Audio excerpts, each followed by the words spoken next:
И в любом случае все равно вырастут похожими на вас. Они будут такие, как вы. Поэтому в любом случае, несмотря на всю роль воспитательно-образовательных органов, главное, да, это то, что происходит в семье. Родителей, безусловно, надо воспитывать. Вот мы много очень говорим о телевизоре, много говорим о планшете и так далее. Это не просто стремление родителей привлечь, и не столько, и вообще не это, привлечь детей там, к новым гаджетам, да, чтобы не отсталый был, чтобы мог в игрушки играть и так далее. Это просто выбор для себя очень удобного способа жизни. Ребенок занят. Вот даже своему я отдаю планшет на полчаса в день, к примеру, да? Я в эти полчаса он никого не беспокоит. Это очень удобная и выгодная позиция.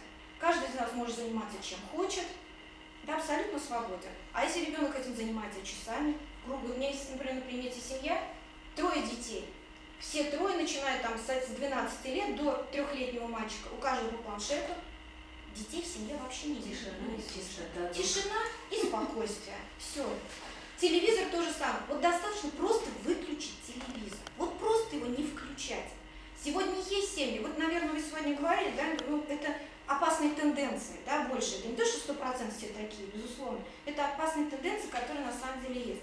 Но есть и семьи, которые, например, молодые семьи, моложе, допустим, меня даже, да, намного, у которых принципиально нет телевизора уже последних лет 6-7. Вот как дети, просто его не существует в семье. Вы думаете, дети от этого становятся хуже? Нисколько. Абсолютно. Просмотр телевизора – это все в наших руках. Что смотрит наш ребенок по телевизору, вы не контролируете, что ли, совсем это? И потом поставить нужный мультфильм, поставить нужную сказку, правильную сказку. Не стрелялки там и так далее, а вот нужные вещи, да, познавательные для ребенка, лимитированные конкретно. Это тоже все в наших, это признак ответственного родительства.